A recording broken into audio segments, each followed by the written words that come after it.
Hey guys, how's it going? Aaron here, back with AGB Cars. Today, looking at the second day of pre-season testing at Jerez.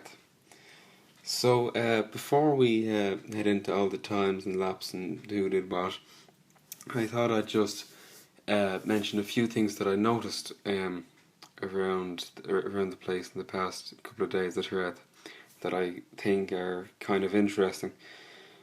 So, first of all is Sebastian Vettel. We know the way he is in well the way he was at Red Bull, in the way that his helmets, he would never wear a helmet again that he won in. It's just like a little superstition of his, I suppose. But I think what he's doing here with the new helmet, he has a new white helmet at Jerez now, with a German flag over the top and the number 5, which is of course his race number, on it. And he says that this one will probably be there for a while. And I think this is kind of a more in it goes more towards the point that he's kind of starting to settle down now at Ferrari and become sort of more grown up than what he was at Red Bull. Another thing actually, what Rosberg said at the end of the first day after driving the Mercedes. He said like the times that were set kind of were irrelevant for the Mercedes, and their strategy kind of, because we know that reliability was their big not downfall at all, but the point where they needed to improve the most, I suppose. And what he said in an interview was quite interesting. He basically said that their kind of plan for the test was just to do as many laps as they could straight after each other, basically driving to find faults, seeing what they can do with the car until something happens. So that's what his 157 laps yesterday were kind of about. And he said, of course, they found like small little niggling things that were easily fixed, and nothing too big, which is obviously a good sign for them. Red Bull then as well, we know they have kind of an interesting paint job here at Jerez, with kind of a camouflaged sort of the kind of paint job you see at the new supercars and all at the Nürburgring when they're being tested, which is all kind of to hide the bodywork and the lines and the aero and everything that's going on in the car, kind of. And I think like the only reason that Red Bull would do this is if they feel that they have something really special in terms of the aero of the car. And I think that that's what they kind of feel they have. They have something on the car somewhere that they feel will be a huge advantage, and they obviously don't want anyone else to see what that is yet.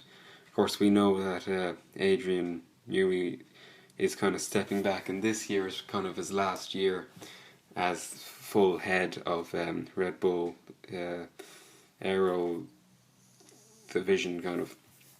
So that, I think that's kind of interesting. And he kind of asked yesterday after the first day of testing, he was asked something along the lines of, is this the actual 2015 car, or is it just like the new parts on the RB10 from last year?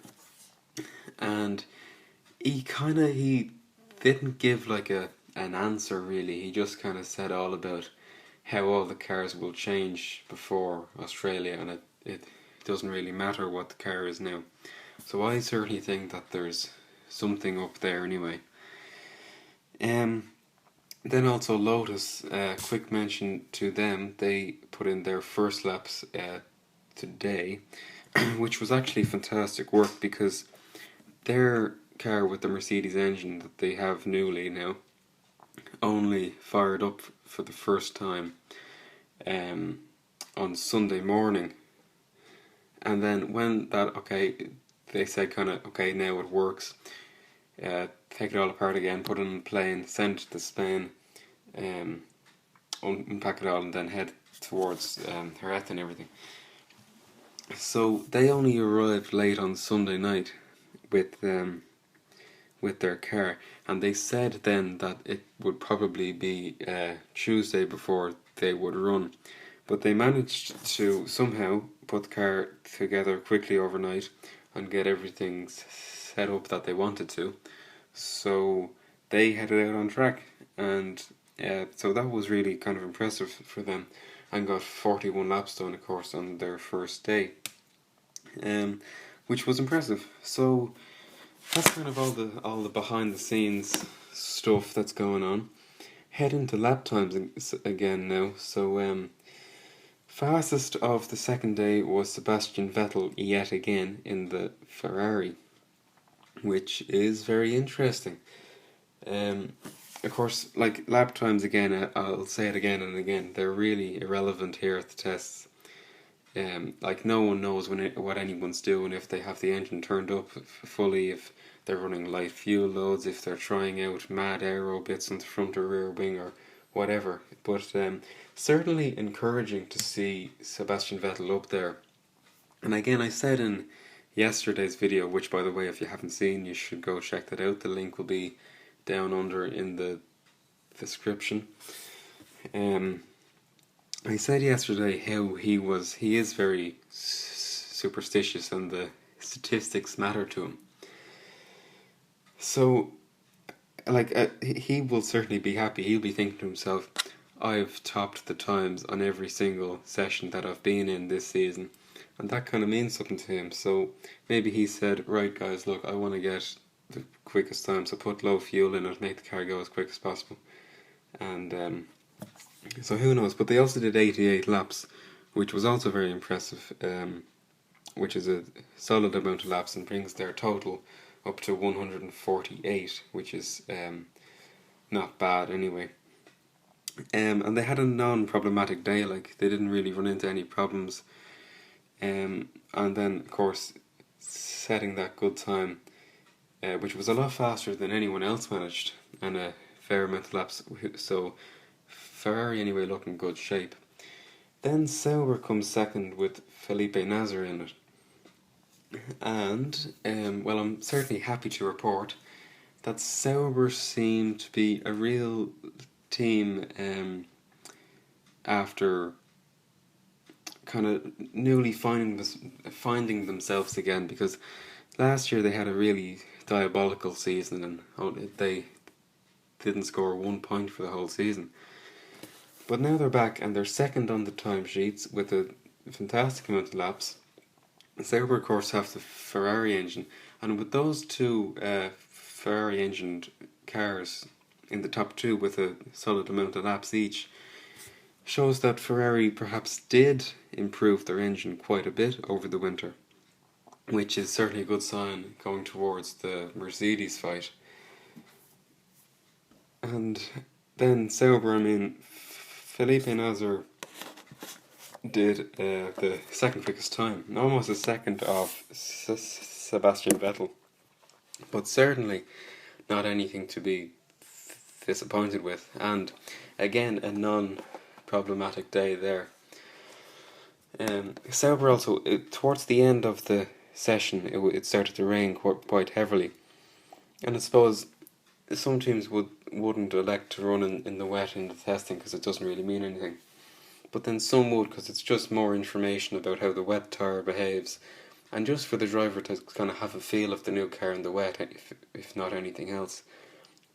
So Sauber was one of the two teams who elected to go out in the rain, which is just, I suppose, an interesting little thing to be aware of. Williams then with Valtteri Bottas in third, doing 61 laps with a 1:22.3.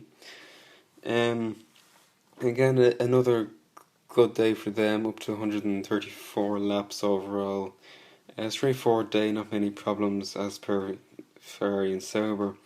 Something that Pat Simmons said in an interview with Sky Sports F1 was that There won't be like any major changes to the Williams before Jerez, nothing really outstanding apart from the rear wing, which he said will be changed. So that's something just to kind of look out for in Australia.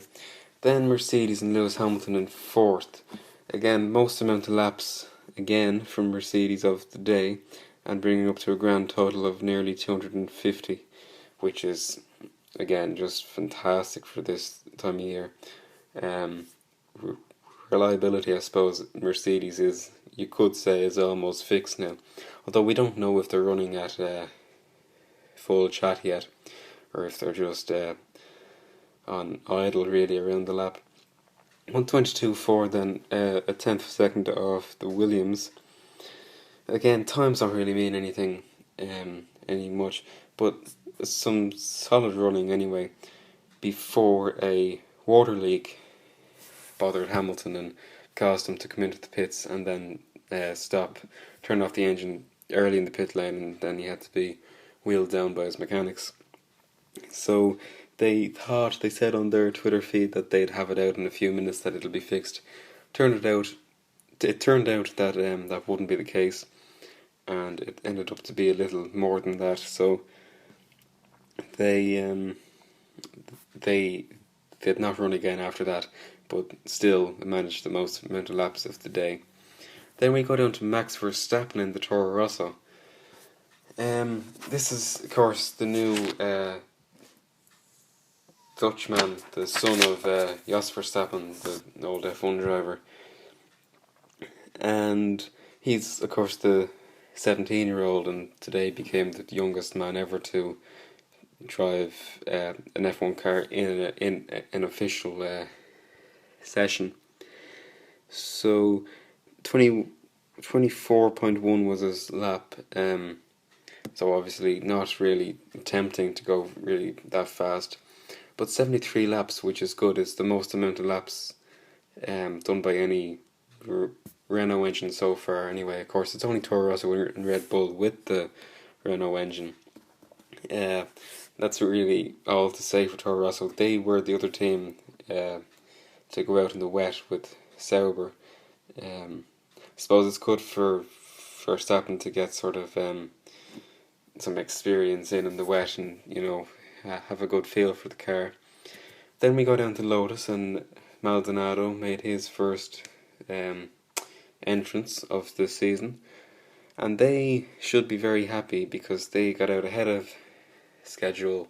Of course, they were planning on coming out on Tuesday, and I think the Mercedes engine will really help them in 2015, because the Renault engine was just atrocious last year in the Lotus, and that was really the root of all the issues that they had. But now 41 laps is certainly not anything to be ashamed of for the first day running, and the time wasn't great, to be honest. Maldonado did also stop on track towards the end of the day and cause a red flag, first of the day, and I believe only of the day. So that's it on the Lotus front. Then McLaren. We get to McLaren and another diabolical session for them. 6 more laps completed by Jenson Button. I think only 1 or 2 were actually timed, so they were all just installation laps out and then straight back in, not crossing the finish line at all. But yeah, a 1:54.6 was certainly not an attempt at a quick lap. But they are really struggling now with the Honda engine. They claim it's a recurring problem that keeps coming back. Not too sure what it could be. I assume it has to do with the power unit in some way. But something quite interesting that they're kind of focusing on is that it's speed first and then reliability with the Honda engine, which, well, in my book does not make sense. I'd certainly go for reliability first, so you actually finish races and then worry about how fast you are. So that's probably where they're going wrong there. Then we get down to Red Bull. Yeah, I had a little talk about them at the start and the livery that's a bit odd. And Kvyat was in the car today. Didn't set a time. Did 18 laps, but none of them were timed. Just installation laps. But the funny thing about Red Bull is that they only brought one front wing to the test, which is a brilliant idea. And today, when Kvyat spun quite early in the session, it caused some damage to the nose, which meant that they could not put it back on the car, which meant that Kvyat had to drive around the track a few times without any front wing. So I don't know what they're really trying to gain there. I wouldn't have really run the car without a front wing, although you do kind of get at least mileage on the engine, even if it's nowhere near as fast. So that's it for day 2 at Jerez.